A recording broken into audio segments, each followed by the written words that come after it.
Hi, welcome to Just Out of Curiosity, a podcast that talks about sex and sexuality from the lens of a sex-positive brown woman that has a fascination with alternative or non-conventional lifestyles. My name is Shelly D, and I am that sex-positive brown woman. Over the course of several episodes, I'm excited to dive into topics that titillate my interests and make me ask my guests questions just out of curiosity. And so my curiosity today leads to sex. There's a whole lot of sex in movies and TV. I grew up thinking about all the ways I should make him orgasm, but there was little focus on exploring what I needed to orgasm. I don't think we give our sex life and our sexuality enough attention. It's full of shame and insecurity. I think the change we need is more sex positivity, experimentation, and open and honest communication. What better way to discuss this than with Dr. Stephen DeWitt, sexologist? Hello. Hi. How are you doing today? I'm good. Can I add one thing to your list of what we need? Yes. We also need people supporting people and people celebrating differences. We're not all the same, and especially where I've seen it really powerful is like women supporting women. Whether you're going to be abstinent, whether you're asexual, whether you like gangbangs, whatever it is like, hey, just because someone's not like me, they're still amazing people, and I can still celebrate their sex life, even though it's different than mine. What led you to come to this moment? Like, what made you want to say, I want to be a sexologist? I'm going to give you the Cole's Notes version because there's a very long version. I've been practicing keeping it really, really short and succinct. There was three main things that impacted me growing up. So firstly, when I was young, like 5, 6, 7 years old, there was a friend of mine that I used to play with, outside. Anyway, so we were neighborhood friends, and I found out that much later in life, that she had been sexually abused for 7 years when I was her friend. And I found out when I was in grade 8, grade 9, something like that. And I remember finding out, and I was really upset, and I left school. And then she came over afterwards, and we were talking. And, for me, it was this shame that I didn't help her, that I couldn't do something to support her. And, I'm 2 years younger. So I was like 5, 6 years old. I don't have the facilities, the cognitive awareness, the communication skills to understand anything at that point in my life. But, that was something that stuck with me. It was like, what could I have done? Like, I wanted to do someone that I love, someone that's my friend, someone that I care about. I felt that I was lacking. So that's something that always kind of was in the background. The other thing that helped shape early on who I was and how I thought about sex was I grew up Catholic. So I was an altar boy for 7.5 years. That's how I developed my love for speaking and seeing the power of someone in front of a room and how they can share their wisdom and their message and have the congregation in rapture. But I also saw a bunch of things that didn't resonate with me, a bunch of hypocrisy, a bunch of really kind of shamey and sex negative stuff at that point. It's like, don't have sex until you're married, but, it's just as bad as having sex is thinking about sex. Well, shit, I'm, 13, 12, 10 years old. I leave church being like, I'm not going to think about sex. I'm not going to think about sex. And what do I think about? I think about sex, of course. And then I'm walking down the street and there's billboards and magazine covers and movie stuff. And it's all sexualized. And I'm like, but I'm not supposed to think about this. And I'm going to hell if I do. And this just whole weirdness around it. And then the anti-abortion stuff, the anti-gay stuff. And it was just yes. It was the first time that I saw sex having so much power and how that power can be wielded and misused. And it just was it just didn't sit well with me. That was the second incident. And the third incident was, I was my parents loved this part of my story. When I was in my last year of university, so I'm 21, 22, something like that, I was a topless male waiter at a bar called the Wild Coyote. Okay. And from 8 p.m. to 10 p.m., it was women only. So women come in, stay-gets, whatever, and there would be male strippers. Now, I was a topless waiter. And I remember the MC is this great guy named AJ. And he would say, Stephen, all you got to do is stand there with like a tray of shooters and just keep talking. And either they're going to buy shots to shut you up or they're going to buy shots because you're cute. And I was like, I can do this, no problem. Let's go. And jumped right in. So, and then the male strippers, and this is back in Vancouver, so they would go full Monty. And the place would be packed with like 300 women. And it was this window into female sexuality that I saw for the first time, women like owning their sexuality, women like verbalizing, like expressing desire, expressing being turned on, like, Toto, we ain't in Kansas anymore. It was powerful. It was palpable. I was like, what the F is, what's going on? Yeah. So those were the three things like early on in life. And then later on in life, I went through my own transformation where, I cheated on a partner. I was in a severe depression for 18 months, and I worked with a therapist and I worked with a coach in order to kind of bring me out of my darkness. And there was a number of things that I learned for myself as far as, shedding the shame around who I was sexually. Right. There's this part that I think our great grandparents were like, sex is good when it's between two people. They're in love. Mm-hmm. They're married. It's heterosexual. And they have sex ideally for the purposes of procreation. Yes. And then on the other side is like fuck them and chuck them, baseless, emotionless sex. And our grandparents want this for us. And for me, there was this piece of, well, there's got to be something in between. Like if we're looking at things on a sliding scale, and those are two polar opposites, there's got to be something in between that. And also for me, realizing that, I grew up and loving, honoring, and respecting women. And then there's this other part of me that is like really kink curious and wants to explore with multiple partners and wants to, just really embrace that. But there were, again, these parts of me like, this is good, loving, honoring, respecting women, but like this sexual part is bad. And so for me, it was like realizing that one is not good or bad. They're both natural parts of who I am. And how do I integrate that, into my life? And how do I develop my sexual core values? How do I communicate that in a way that's open and honest with partners so they can choose like, yes, that is actually what I want too. And then we can co-create something amazing. Shifting the mindset of me being the sexual aggressor as a heterosexual cisgender man trying to get in, her pants or trying to have sex, rather than just being like, hey, let's co-create something. Let's have a foundation of honesty, respect, and safety. And if this works for you and this works for me, let's have amazing sex and let's create it together. So all those things combined led me to a place in my life where I was like, shit, this is amazing. The type of relationships, the caliber, the quality of relationships that I had in my life, and seeing how much guilt, shame, and fear people walked around with in the world. Yeah. And that's where I was like, hey, this is worth dedicating my life to. And that's when I went back to school and did my degrees and that kind of stuff. So that's the longest, shortish answer to your question. Sorry, Shelley.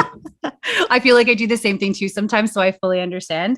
It's so interesting because I feel like there's so many parallels between your life and my life. Like when I first met you, I heard that you were a sexologist. In my mind, I was like, oh my God, I feel like I'm this unofficial sexologist to my friend's life. And like, I have always been super open about it and I've always talked about it. And my friends have come to me and asked me questions about it. And I've given them all the stuff that I know. And then now, oh my God, there's like actual legit sexologists in my life. Like I need to understand more about it. But a part of me is just, do you have any siblings? I do. Yeah. I have an older sister, 2 years older. You have an older sister. Okay. So a part of me is kind of curious about this because I feel like, I think there's a difference between how we raise girls and how we raise boys. I wish that I could have been raised in a way that allowed me to explore my sexuality a little bit more. I feel like I probably would have been very similar in the same kind of like educational pathway that you took instead of where I went. But I feel like when I look at how my parents raised my brother, it was kind of like he was allowed to do whatever he wanted to do. There was more freedom there. And then when it came to me, it was just like, well, Shelly's the more responsible one. Shelly is the one that's going to be doing this. She's the one that's actually going to church, and she's like good and virginal and innocent and all this stuff. We want to retain her innocence. But with him, my brother, it was just like, well, he's just like that rambunctious guy that's going to do whatever he wants to do. Mm-hmm. And I feel like that kind of put me in a place of, I can only do this. And with him, it was like he was allowed to do a whole lot more. Mm-hmm. So the difference between you and your sister, now I'm just trying to like put these little pieces in my head together. Is there a difference with how your sister is kind of like moved on with her life and what you've done with yours? Oh, yes. We are very opposite. I love my sister. She's wonderful, but she followed a very traditional route. So works for the government, married an amazing guy, has 2 kids, my niece and nephew, loves of my life. I'm on the other side, have a life partner and, enjoy a robust, voluptuous sex life. Yes. And I'm very sex positive and talk about things that I don't think my sister, well, I know she doesn't talk about in a public forum like this. Right, so yeah. we are very, very, very different. Okay. All right. So another thing that comes up sometimes when I'm very open when I'm with my dating, I'm single, I date, I talk about, like my sex life sometimes.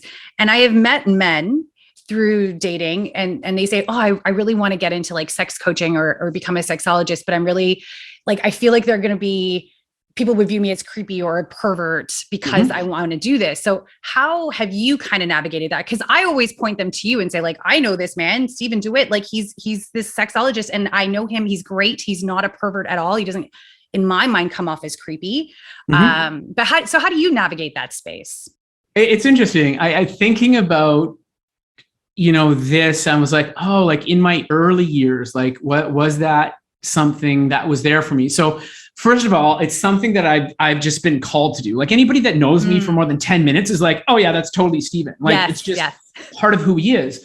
But also, once I had finished my doctorate and I was like, sitting there and waiting for like the phone to call because I'm a sex doctor and people like want to work with me or they want me to speak at their conference or their convention. And like, the phone rang, but it was my mom being like, hey, do you have any work?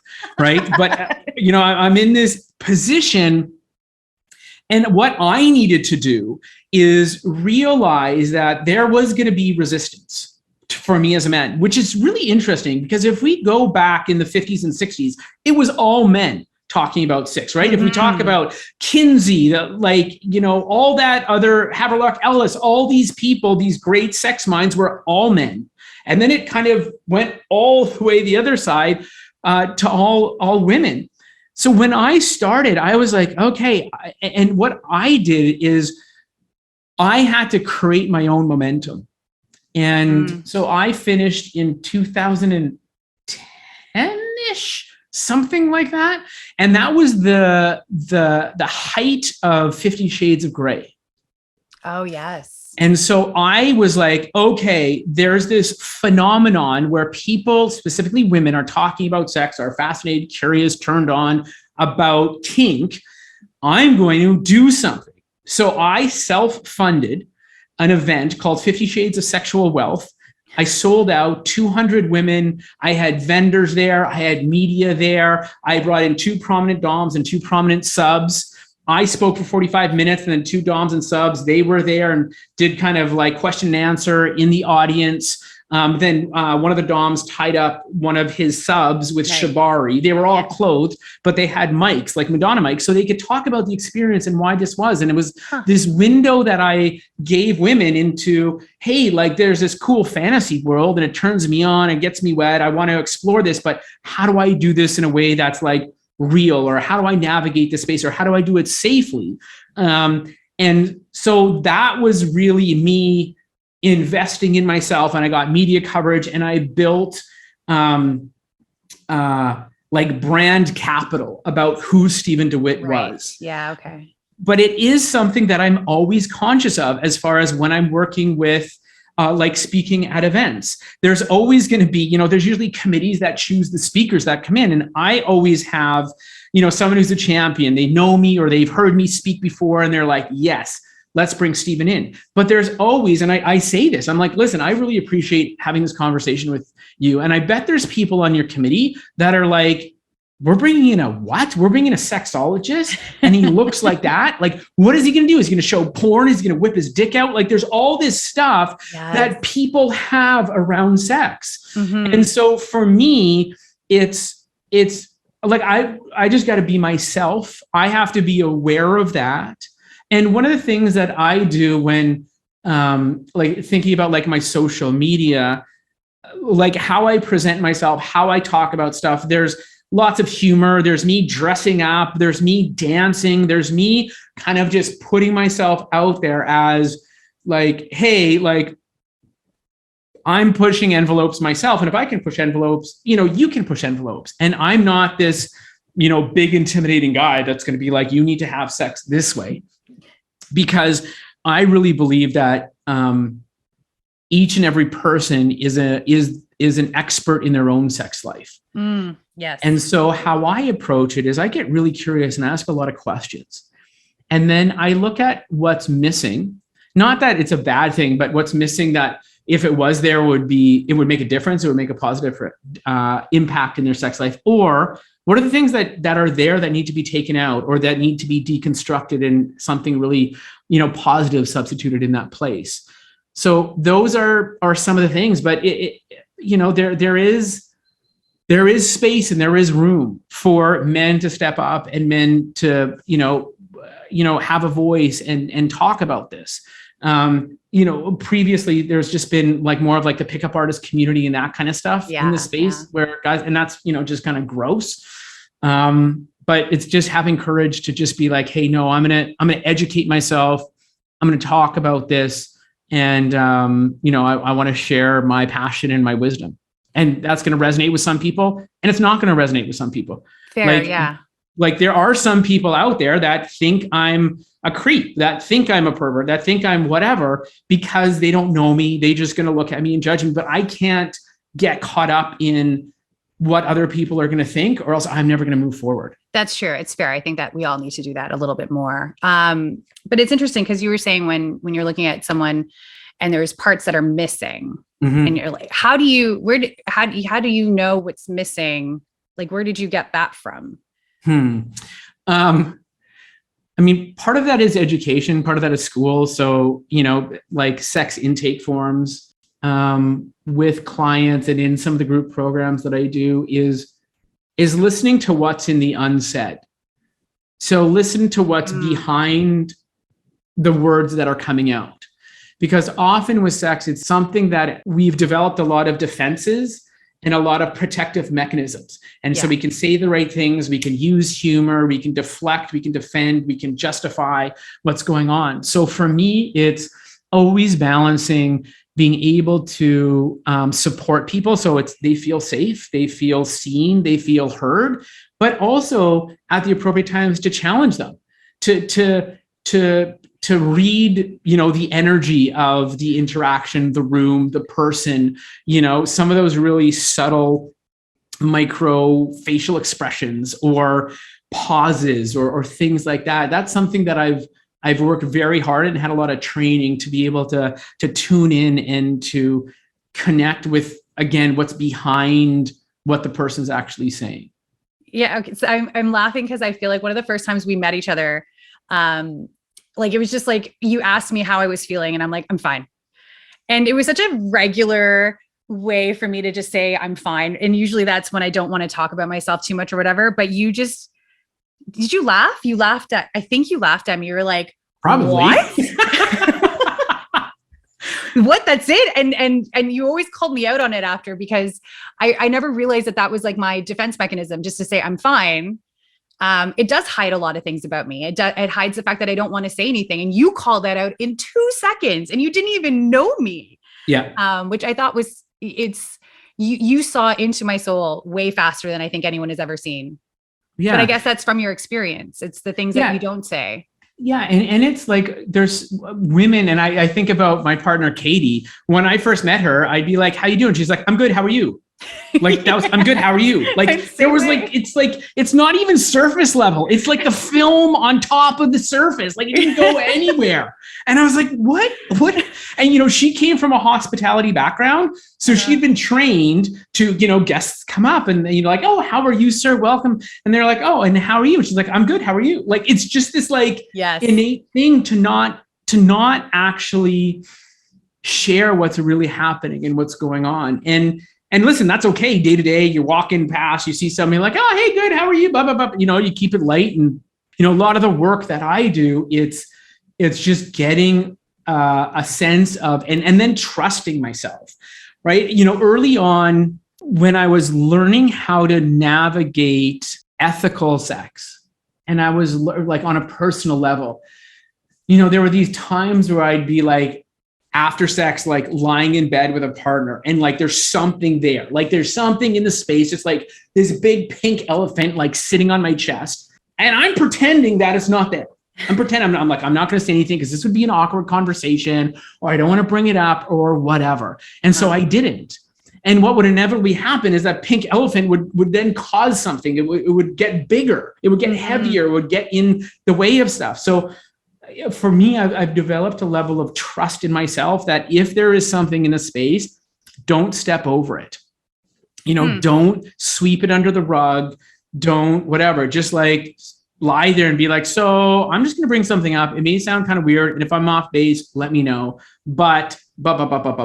Yeah. And so I'd say that. And 95% of the time, the person would be like, oh yeah, well, thanks for bringing it up because whatever. And then you can like move past that. Yes. And that's something that, that's in my personal life, but it's also something that I take into my professional life of like not letting people get off the hook because they're so comfortable and so good at letting themselves off the hook and kind of skating over things and not actually being able to go deep and do the work. That's something that I spend a lot of time when I'm working with clients, of listening for those opportunities. I feel like you were probably one of the first people that called me out on that. And ever since then, it actually made me think about how I talk to people. And because you did that, I just, no one had ever put that emphasis on me before. And even now, especially like, because being friends with you, we've talked a lot about sex and stuff. It makes me more comfortable talking about things with my sexual partner. If I don't like something, I feel more confident saying something, but I never had that growing up. I never had that before. So thank you. I'm going to say thank you for everything, all the wisdom that you've given me in my years of knowing me. Yeah, you're welcome. My pleasure. Okay. So you work predominantly with women. Yeah. Is there a reason as to why? Was there a time you worked with men and then? Yeah. So I've done a lot of work with men, with couples, with women, hosted retreats for men. Overwhelmingly, the audience that resonates with me is women. It always has been. I think it always will be. And not to say that men don't need support, men don't need, some of the gifts and wisdom that I have, but that may be later on in my career. But, I really looked at things. One, it's just who's attracted to me and my energy and how I vibe. I recently did some master classes last month, and I had 251 people sign up for them, and 225 of them were women. And so generally speaking, women are very curious and very interested in learning about sex, improving their sex life, being able to explore and create stuff, being able to have the amazing connections that they want with their partner or with their partners. Where men have been conditioned and socialized as, like, I know everything. I have the biggest penis. Yes. I'm always going to please my partner. I'm always ready for sex. Like I'm this like sex robot. And then if anything comes up, like, oh, you can improve, there's this attachment to their ego or their masculinity of like, I don't need to to learn anything. I know everything. And God forbid something is wrong, like something isn't working in your sex life. Like other than like hearing you're a sex god or a sex goddess, most people get triggered. Yeah. And so there's a lot of internalized resistance for men around sex and sexuality and improving and growing and working through challenges that for me, it's just like, do I really want to fight that battle? Yeah. Not really. And there's also the world of when you educate a woman, you educate a village. So if I look at the common denominator that's going to leverage more power and share that with more people, it's women. There's clients that I've worked with that are sexually empowered, that like are able to own who they are, that develop that confidence, that develop that competence for themselves in being the source of great sex and really having sex because it feels good for them. They will share that with their partner, with their partners. They will share that and have conversations with the little ones in their lives. If it's their nieces, their nephews, their kids. They will share that information. They will give it because it's like, holy shit, like I have this, and it interrupts the generational misinformation. It interrupts the generational trauma that has been passed down. That is just like, oh, this is who you have to be sexually, whether that's explicitly taught to you or implicitly through conversations or lack thereof, or religion or culture or story shaming other people around that. It's like, no, I can put a stop right now for this. And so for me, it's those are the reasons. And I just have a lot of fun working with women. Like that's part of it too. It's just, we just have a blast.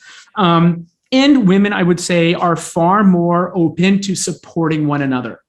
Like when we started and I was like, hey, this is something that's really great, and hosting some group events for women. And that for me was really beautiful because it's where I take a bit of a back seat and I can hold the space and I can ask the questions, but it's women supporting women and hearing stories that are similar to theirs and sharing and celebrating and crying and having, women have been getting together in circles for thousands of years to support one another. And I just don't find that with men.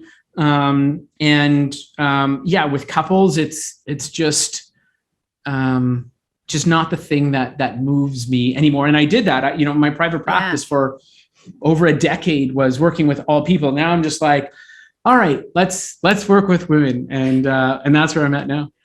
Okay. Yeah. It's interesting because I was writing down when you were talking about it, is it like men that just don't want to listen because, like you said, the ego, or is it women who have never had someone to listen to them and you've given them that space and like, I think it's different for each person. And again, we're generalizing. There are men that are hungry for this information, that want to, that are come from the right place, blah, blah, blah, blah, blah. But I think, again, it's, and kind of goes back to your question about, men stepping into this space and becoming experts or going to school, becoming sexologists and focusing on that area. Different people are going to resonate with you. Different people are going to resonate with me. Some people are like, oh, I want to learn about my sex life, but I don't want to learn, from a guy. I want to learn from a woman. Cool. Go enjoy that. Celebrate that. And some people will be like, oh, this is really cool. Like Stephen is a really safe space. Yes. He's an expert. He has a program where I get to go through with, another group of women and be able to support. And there's kind of like a path to actually having and developing a really healthy relationship with sex and healing and, some of the past experiences. And having permission to look at that. And so there are some people who are going to be like, I want what Stephen has. And some people are going to be like, no, I don't want what Stephen has. And I just find more women are the ones that are putting up their hands and being like, yeah, this is something that I want. Yeah. So you had conducted navigating sex and sexuality events. And it's something that I had never really done before, like being in the presence of a bunch of women and talking about our sex lives.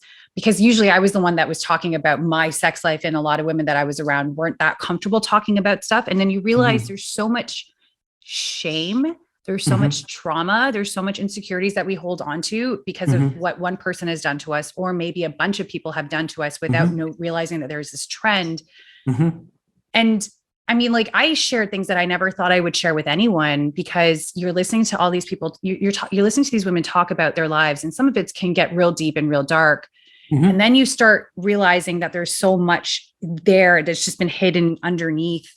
And just by listening to other people, you realize that we're all the same. We're all just trying to navigate this crazy world and navigate people within us, and just try to be respected as much as possible. I think it was a great event. It was a great area for women to come together and talk about it. But yeah, there's this notion of trauma. And I think we forget that it actually, like, it doesn't just affect our sex lives. It affects everything else that we do. It affects the people that we interact with. If, say, there was something that non-consensually happened between me and another man when I was younger, and I thought it just affected me sexually at the time, it could potentially affect how I interact with men of a certain level. Like if there's like a power structure with me and my manager and stuff like that, we forget that all plays into it as well. Yeah, I think that is the case. And, the fact that I do work with women, it's all trauma-informed work. I don't think there's a woman that I know that hasn't experienced sexual assault, sexual abuse, sexual harassment, rape in her lifetime. Being able to speak to that, being able to have a safe space to process that, to have a space where other women can support other women who've, gone before and walked that path. I include it in everything that I do because it has to be there, but also having the structures, having the awareness, having the support, the coaching, the lessons to be able to then step away from that. To be able to acknowledge that, to be able to do the healing work, and then be able to move forward. So that is no longer impacting, number one, exactly what you said, your sex life, but then it has a ripple effect into so many other areas of your life and how you relate to, like in your case, men of a particular stature. And that's one of the coolest things of, when I work with clients and they are, the program that I work with is called Sex Life Unleashed. So they are unleashed. They don't have those things like holding them back or restraining them. They can just be themselves.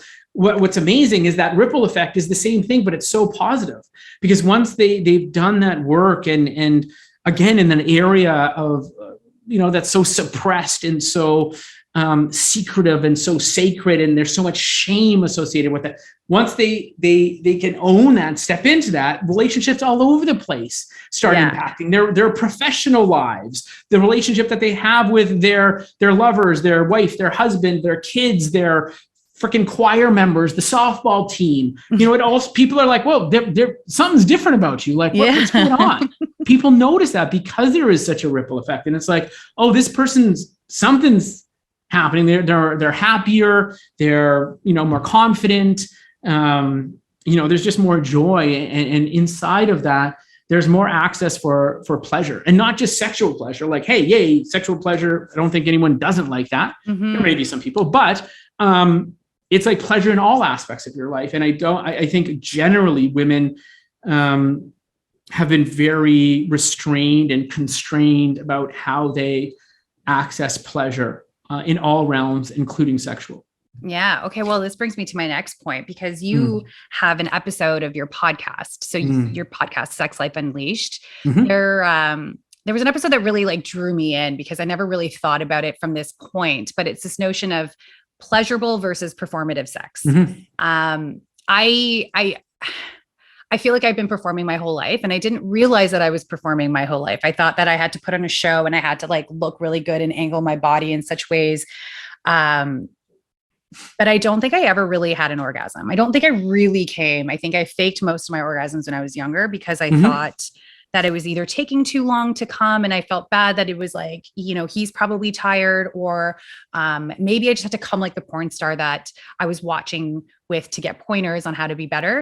And it was almost like I was taking agency over the experience. So like I wasn't able to be present in the moment to actually understand what I needed. Mm-hmm. There was no talk about it either. Like growing up, like this shame that we have, I feel like we were never taught to even touch ourselves and to masturbate when we were younger. So we had no Mm-hmm. idea how to derive pleasure from sex. And then you get old enough and all of a sudden you're just like thrown into the wind and it's just like, all right, here you go. Yeah. You're just like so in your head about it all. And how does this notion come? Like, I don't even know if I can ask that question and it makes any sense, but like, where does that notion of performative sex come from? Well, I think you touched on, some themes that kind of coalesce to kind of create that environment of performative sex. So one, there's not a lot of real healthy conversations about sex. A lot of sex ed is fear-based. If there is sex ed. If there is sex ed. A lot of conversations with parents, and again, not all parents, not all sex ed, but parents aren't comfortable talking about sex. They have their own baggage that they haven't, worked through. And often they just pass that baggage on to, their kids about it. I think there's, and people pick up as they are, young and developing that, hey, this is this like bad thing or this dirty thing or this thing we shouldn't do. And there's all this stuff about it. And we're not taught how to have sex in a way that is connected, responsible for like our own pleasure, our partner's pleasure, responsible in the sense of like, hey, what would maximizing pleasure look like for both of us? It's a very kind of give and take. So transactional, like, oh, if I'm this and say all the right things and do all the right things and buy all the right presents and whatever, then I should get sex.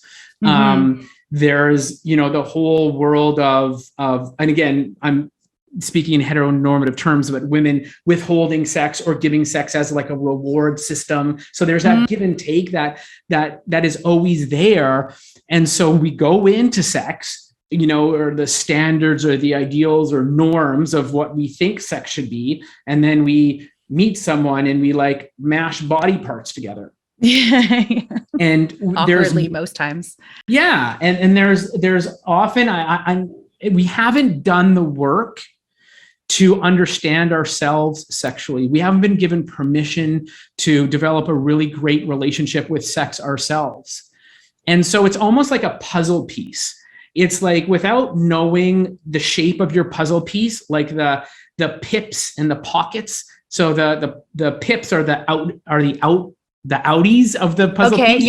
And the pockets are the innie. So we don't know the shape of our puzzle piece. And then what we try and do is there's somebody else and they don't know the shape of their puzzle piece. And then we try and jam it together. And then we're like, why isn't this fitting together?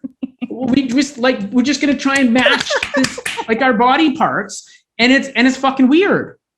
And so so talking about that performative and pleasurable thing, we don't even know what that is. We walk around sexually unconscious for a lot of people and then hope we're going to have great sex or hope that other person is going to unlock the things that we want to unlock for ourselves and it's going to be great. So those are some of the things that are common themes that come up again and again and again. And people get stuck in that performative sex thing of and not breaking. It's like, oh, you're going to do the sex dance that you're supposed to do. Oh, great. I'm going to do the sex dance that I'm supposed to do. And then we're going to like high five. And then we're going to call our friends or go on that like group chat afterwards. Like, shit, that's or maybe like, oh my God, that was body rock and I loved it. But it's this guess thing. It's this smashing puzzle pieces together and hoping for the best. Yeah. And we're also full of all these insecurities, especially when we're younger. We don't even really know ourselves. We don't know our bodies. And then you have these insecurities that happen. And he could just like, I'm talking like from my heterosexual experiences, but like he could have said one thing to me and not realize that what he was saying was completely like bothering me in that moment. And then it got me out of that headspace and then I couldn't do anything about it. Yeah. And then he probably looked at me looking like I just was like a starfish or just sitting there, not thinking of anything. And he got out of it and then he couldn't get hard. And so then he then he is soft. And then that sex experience is weird. And then he feels bad because he couldn't come. Cause I feel like it was always, when I was younger, it was just like performance anxiety. Like when I was looking at this pleasurable versus performative sex, I was looking at it from my perspective as a woman, never really like faking orgasms, not really understanding what I needed to come.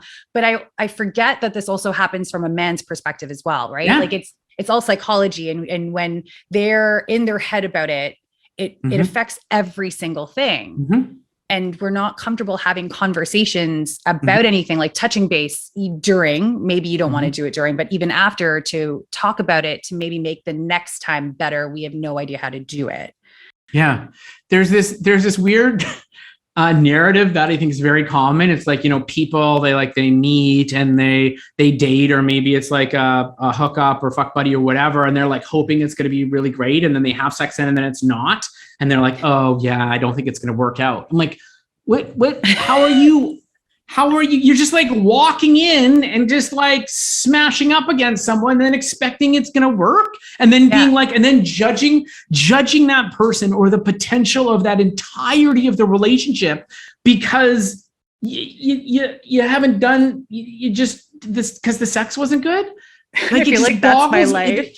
It boggles my mind how, and that's what I'm about is there's an access to being able to be the source of great sex. There's an access to being able to co-create and have those conversations and to embody that and bring that. And anyone can do that, rather than just like going out on a hope and a prayer that, it's going to be good. And, there's people stuck in sexless relationships. There's people that don't have sex, or they're stuck in a cycle of bad sex, or a cycle of, having the same conversation with their partner again and again. And it doesn't change, doesn't move. The needle doesn't move. And so, that's what I'm all about is how do we do that, those pattern interrupts to get people to look at and think about sex differently? Because people often come to me and like, oh, you're a sexologist, blah, blah, blah, blah, blah. And I'm like, have all these assumptions. Quite frankly, I don't care what you do with what's between your legs and who you choose to share that with.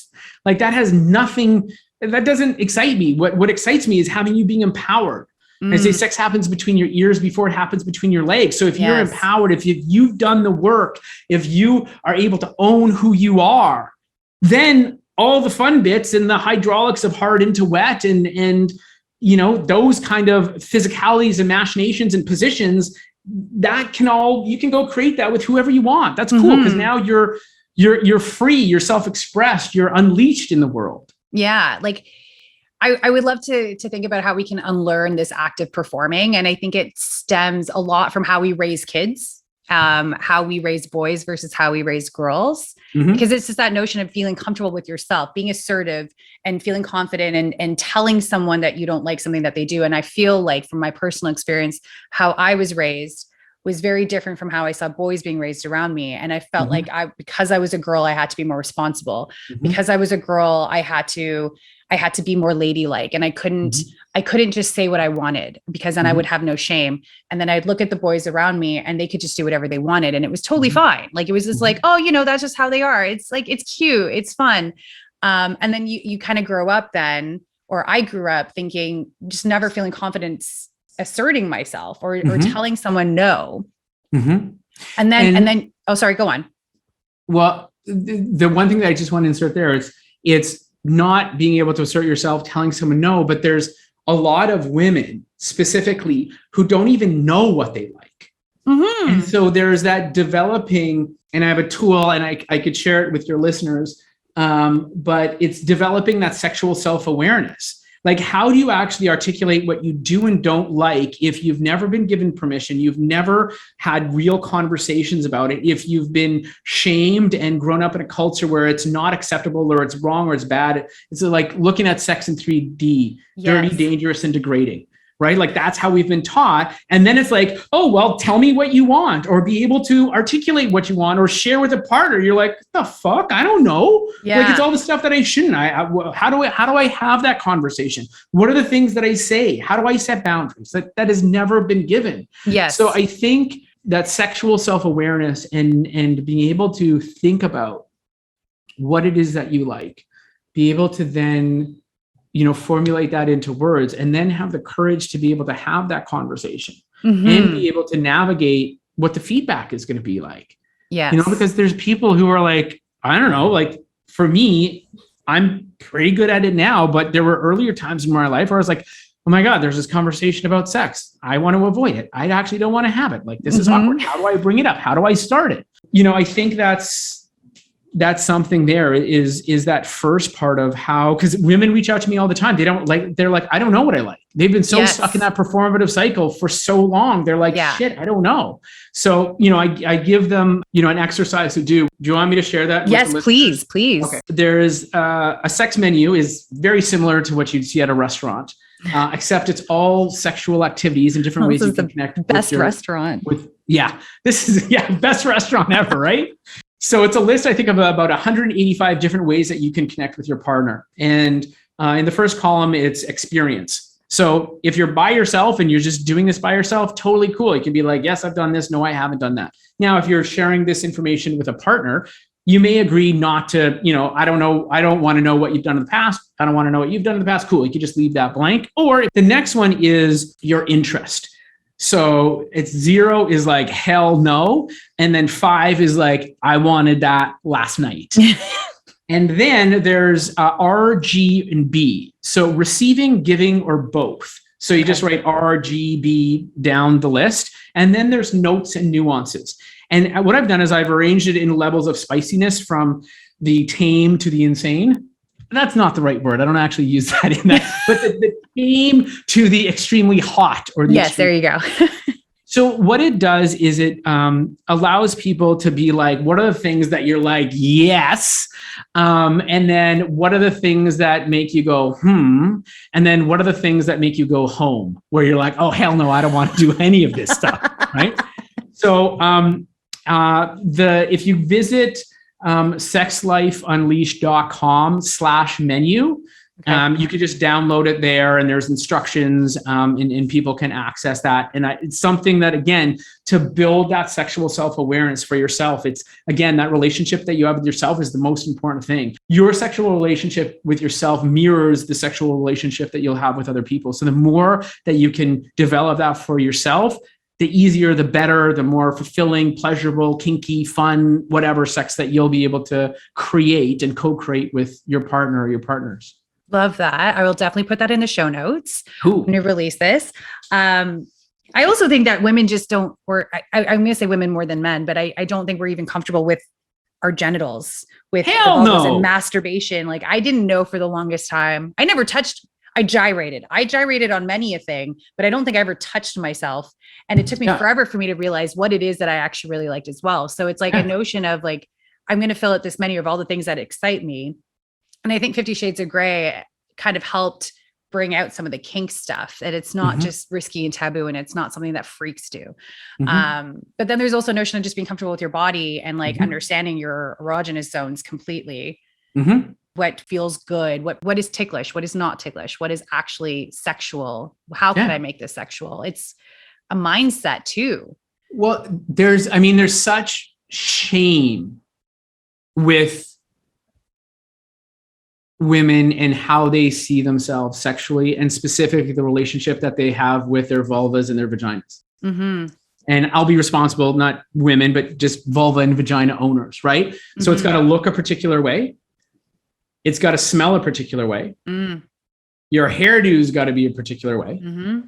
We got to worry about vaginal discharge, and that shouldn't be a thing, or that's gross, or that's bad, or that's, only the good, like, lubrication stuff should be coming out of it, and pee on occasion, but everything else I don't want to hear about. Menstruation, vaginal discharge, like, hell no, that's gross. That's like, whatever, like, it's secretive. We're going to like hide that. There's shame associated when you're having sex different times in your cycle, your lubrication or the color, the flavor, the taste, it's going to be different. And there's like all this shame associated with that. And it's just like, that's something that's perpetuated. That's something that I find a lot of women walk around with self-stigma around. Like they don't want to talk about that. They don't want to say it because they think it's something that's unique to them. They're like, oh my God, there's something wrong with my pussy because, there's all these jokes, or there's all this bullshit that they've grown up with in the world. And then it's like, okay, so you've never been talked about properly. You don't know what you really like. You don't know how to advocate. You don't know how to set boundaries. And now you have to be naked. And the part of your body that has held so much shame, you're now going to share it with someone. You're going to let someone put something in it. You're going to put them, you're going to be on their face. There's going to be things inside you and around you. And it's like, holy Lord, it is anxiety inducing for a lot of people, to say the least. Yeah. To just be okay with that and just be like, hey, I'm a human being and I have a vulva and I have a vagina. And, these are the things that come with it. This is what is, having this concept of providing or giving or sharing access to your body with someone. I liken it to when I go to an amusement park and there's like a ride and you have to be like this tall to get on the ride.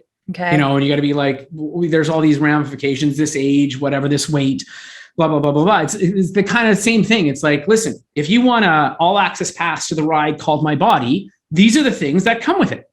And these are the things that I need and that are necessary to be satisfied for you to come on this ride with me. Right. And this is what it is. This is how my body responds. I orgasm. I don't orgasm. I squirt. I don't squirt. I'm on my period. I'm not on my period. I like this. I don't like this. This is what aftercare looks like for me. These are all these things. Are you cool with that? Because that's what's actually going to make really great sex. And hey, what makes really great sex for you? And then your partner's going to be like, well, shit, I haven't thought about that. I just like trying to get my penis in you as soon as possible.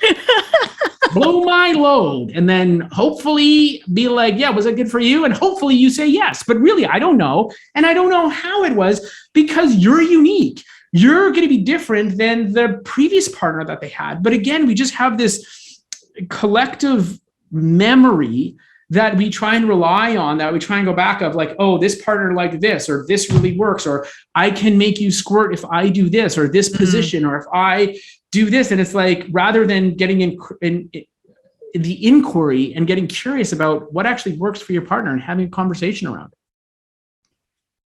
Yeah, that was a lot. Sorry. No, I was trying to I don't even know where I want to pick up from there. But yeah, it's interesting because of the shame part.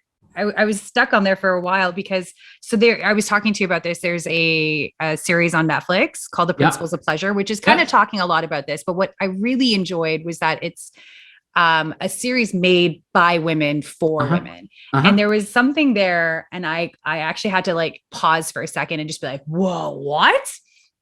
So the word hysteria is the Greek word for uterus.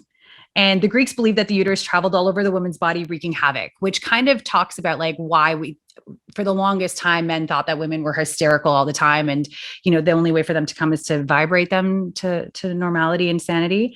But then also medieval anatomists called women's external genitalia pudendum, which was from the Latin verb pudere, meaning to make ashamed. And it was just this notion that everything about my body has been told to me from a man's perspective. The word for my vulva was a derivative of being ashamed. So if men were ashamed of our bodies, then they were teaching us to be ashamed of our bodies. And then we raise girls to be ashamed of their bodies. And then it's just this random mishmash, because when men's penises get hard, they want to come and then they just kind of use us. So it's even the words we use for intercourse is all from the male perspective. It's the penis going into the vagina, but no one really has, or we don't really talk enough about what women need, what vaginas need, or I should say women present from a cisgendered point of view. What do we need in order to allow the penis to get in there? It's all these things that kind of help understand how to move away from performing and how to actually own ourselves and be mindful in the moment. Yeah. The thing that I just want to kind of pick up on and just even broaden is that concept of language and how much of our language and the negative, the pejorative, the swears are tied into sex, Yeah. and specifically shaming around women, right? Mhm. Cunt, slut, pussy, son of a bitch. Like Yes. there's so much of our language that is really sex negative, and is tied to like female sexuality, and that being an insult. Mm-hmm. Yeah, it's like how we move away from sex negativity to Mm-hmm. more sex positivity, or I guess, is sex positivity and ethical sex the same? Could it be used in the same way? I think they're different. Okay. So sex positivity, and again, I don't have a definition in front of me, so some people be like, "No, Stephen, they're the same." But how I see it, so sex positivity isn't. So this is interesting because people hear sex positivity and they're like, "Oh, you want to fuck all the time? You'll have sex with everybody? Yes. Like you're just like sex, sex, sex, sex, sex." No, sex positivity is, an acceptance and a celebration of people, of humanity, in how they express themselves sexually. Okay. It's kind of what I talked about, at the very, very beginning of like, hey, cool, this is how you have sex, or this is how you identify. Cool, that's awesome. Like, high five, that's great. It's not what I like, or it's not going to be compatible between the two of us, but that doesn't mean I'm going to shame you. I'm going to judge you because of it. It's just like, okay, cool. Like the acceptance of celebration in the human expression of sexuality, where ethical sex, if I look at a set of values and a set of beliefs that are shared and openly communicated with the people that you have sex with. Okay. And those are going to be, different for each person, but like operating in an ethical way. Because there's so many people, to oversimplify it, there's so many people that have, I'm going to use an example of a man grown up in, traditional heterosexual, cisgendered, white, kind of carries that sex robot. I'm the biggest penis, always please my partner, always want to have sex. I'm the best lover, that kind of stuff. He has a really great relationship with his mom. He's so caring. He listens. He talks to his mom. He calls his mom up. He's very respectful. If things are going on with the family and there's conflict, he'll call his mom. He'll talk through some of that stuff. That same guy, you put him in a sexual situation, and he's going to be not that. He's not going to operate with that same level of ethics, and that same level of respect, that same level of communication, that same level of trust, right? Because it's sex. And you just want to bang, or you just want to be fuck buddies. Great. I'm not going to treat you as a human being. I'm going to treat you as a meat sleeve that I can put my penis in, and I don't really care about the emotions or who you are as a person. Yeah. And so that's where it's really interesting. People can be like, often I talk about like, hey, you're really great at this, or have a really great relationship with this person. Why don't you just map that over the people that you have sex with? Why don't you just map that over? Like, it's not difficult. Yeah. I often say that you take sex back to grade 1. Not that you were having sex when you're in grade 1, right? But we were taught to share. We were taught to be kind to one another. Yeah. We were taught to, accept differences. We were taught to have conversations if there was conflict that brought up. We were taught to, give a voice to our emotions. Mm-hmm. Like, we were taught to have fun and make believe when we're on the playground, like bringing some of that. And as adults, we've just layered on this like stories and scandal and significance to like, oh my God, like all this stuff and what it is. And so if we could just take that back and operate from that level of again, shared values, shared beliefs, shared understandings, that's where the world of like ethical sex comes into play for me. Okay. And I think it's funny. We are just like, we as adults, we think that we're so wise and knowledgeable and we've learned all these things about the world. But, sometimes I think we are just like wounded little kids that have never really taught to express ourselves properly. And so I think the way to kind of move forward with sex and all this is to address those needs and kind of treat ourselves like grown children, although I don't know if people can actually do that. Well, that's exactly. So one of the first exercises that I work through with people is identifying their sexual blueprint. Mm-hmm. What are the formative experiences that they experienced in their life that has shaped and created who they are sexually now? Mm-hmm. And then what are the ones that do not serve them? Because now you're 35 years old and that's getting in the way of you connecting with your husband, your wife, your partner, your lover, whoever. But that stuff that happened when you were 9 years old still hasn't been healed, and you're still behaving. And that 9-year-old is still driving the bus and wondering why you keep repeating the same instances again and again and again. So yeah, it is being able to identify those things, be able to heal those things, be able to deconstruct those ways of behaving, acting, thinking, communicating that don't serve you. So that's how I work with adults it's again, part of that, the first step in the sexual freedom system, which is developing that sexual self-awareness, is going through your sexual blueprint and understanding that, and then being able to rewrite it. Yeah. So I think that's something that we all should start focusing on. It's something that I've been trying to focus on completely, and something that I talk to my friends about as well, mm-hmm. is just becoming more aware. And when mm-hmm. you start becoming more aware, you become more mindful when you're having sex, and it's then between two people, and it's not just about you as a person and how you look and how you perform and how you mm-hmm. feel. And then I think we can actually have better relationships based on that, because then mm-hmm. it's more of a trust and honest system, and mm-hmm. we can start seeing each other on the same playing field, same level. Mm-hmm. Mm-hmm. So this is how we move into, I guess, pleasurable sex, just being mm-hmm. able to see someone and talk to them about your personal mm-hmm. experiences without any shame or judgment. Mm-hmm. Okay. Yes. And I will add on to that. Before I think we can see someone, is we have to create space for that person to feel safe. Because you can go mm-hmm. and be like, I'm empowered, I want to talk about this stuff or whatever. But the next human being that you interact with in a sexual way, they haven't had the conversation you and I have. They haven't done the work that you have. And so, what often is important, or what I think is important, is creating a safe space for that person to be able to step in and share what's there for them. Because I promise you, 99% of the lovers that you will have in your life, or the lovers that I'll have in my life, they've never been given that opportunity. They're just operating with those blinders they have and hoping that it's there. So it's not as easy as like, hey, let's have a conversation about sex. Because people are going to be like, what the fuck?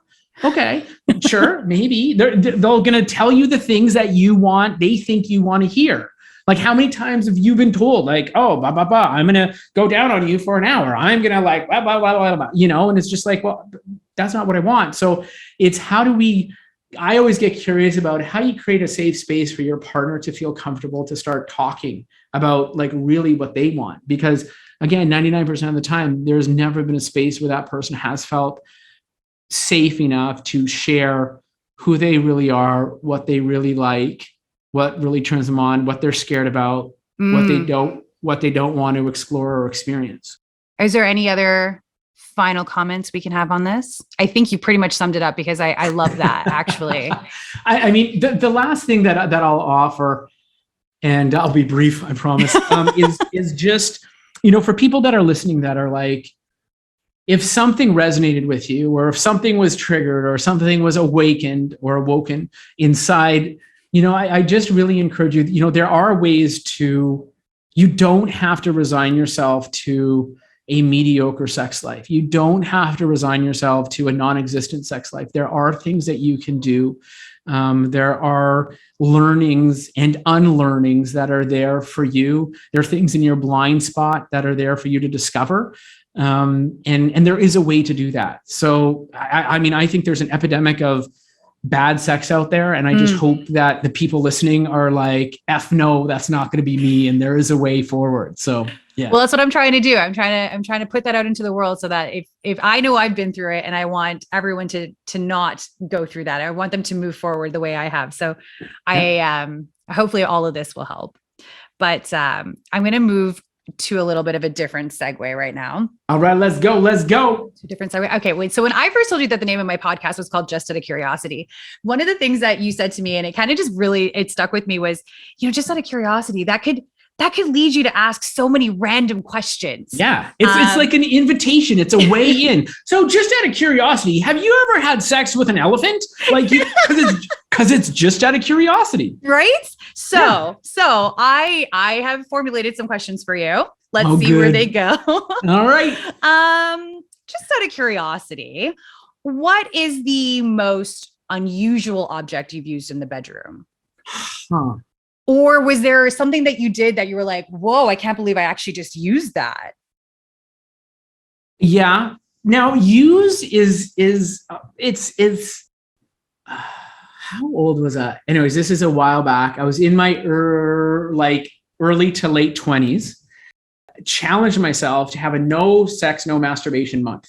Okay. Just to see, like, there wasn't like a shame thing, like a no fap, like there's anything wrong with it, but just to like see what would happen. So there's a couple interesting things that happened. I had this big wooden desk and I would gnaw on the end of it because I was like, just to like I was just gnawing on this like wooden desk because I had all this energy pent up. Anyways, so at the end of January, I clearly had plans. And I remember this woman came over and she knew that I hadn't had sex in a month, and it got primal. Like it got primal. And I remember I was orgasming and there was this lamp and I was coming and I picked up the fucking lamp and I threw it and smashed it against the wall as I orgasmed. Because I was like so like angry and like there was so much energy and smashed the wall. Now she wasn't anywhere close to it, right? We were close together. Yeah. But so that's probably the most unusual thing I like that in the bedroom. Okay. Jelly bean. Well, it wasn't quite where I thought it was going to go, but I'm okay with that. No, I love that. Yeah. Just out of curiosity, what do you do when something isn't going well with a partner? I address it. I communicate. I hit pause. I check in. That's one of the things people are like, oh my God, Stephen, you're a sexologist. You must have like amazing sex. You must be like really good in bed. I'm like, no, I'm a human being, and a human being that has sex, they're going to have bad sex. But what I'm good at is identifying what's not working and not stepping over it, being able to talk about it, normalizing it, not blaming. But I address it. I don't let that linger. So I nip it in the bud as quickly as possible. Okay. Well, on that note, Stephen, thank you. You're welcome. So I would like to shamelessly plug you. Where can we find you? What are you planning on doing next? What are you doing? Tell us all your big things. Sure. I'm doing a lot right now. So the Sex Life Unleashed brand is coming loud and proud this year. People can follow me on Instagram at Dr. DeWitt. That's where I'm most active and sharing my thoughts, my wisdom, my dance moves, my travels. So that's fun. Again, my website, sexlifeunleashed.com, that's going to be live in about a week. So when this comes out, I think people will be able to visit there. But there's also, if people are interested in the Sex Life Unleashed Academy. So this is a 12-week online program specifically designed for women to design, discover, and create the sex life that they've always wanted. And some of the fundamental tenets of it, I've talked about already, is really like developing your sexual self-awareness, developing a healthy relationship with sex for yourself, and then be able to, co-create that with a partner or partners in your life. So if you're interested in that as well, you can get on the wait list for that. That's at sexlifeunleashed.com/waitlist. And then there's my podcast, Sex Life Unleashed. Yes. So you can listen to that. It comes out every week, every Thursday. So I'm in season 2 of that, and I get to interview guests this season. So I have lots of fun and interesting and amazing people that work in the realm of sex, sexuality, sex education, or parallel lanes to that. So like me. That's where people can find me. Yes, great. I think anyone would benefit from having a conversation for you. Like, you talk a lot about having a safe space, and that is something that I have noticed with you that I've never noticed with very many other people in my life. And I try to take what you give me and I try to put it out there. So I think anyone would benefit from having you in their life and interacting with you and what you put out there, because it's just fantastic. I would like to thank you for tuning in today. Download, leave a review, follow, and share this episode and the podcast with your friends, family, really whomever you like. You can find me on Just Curiosity Pod on Instagram, TikTok, Facebook, and you can email me at justcuriositypod@gmail.com, as I would absolutely love to know your thoughts, insights, comments, and all those juicy stories. But most of all, stay curious, friends. I'm Shelly D, and this has been Just Out of Curiosity.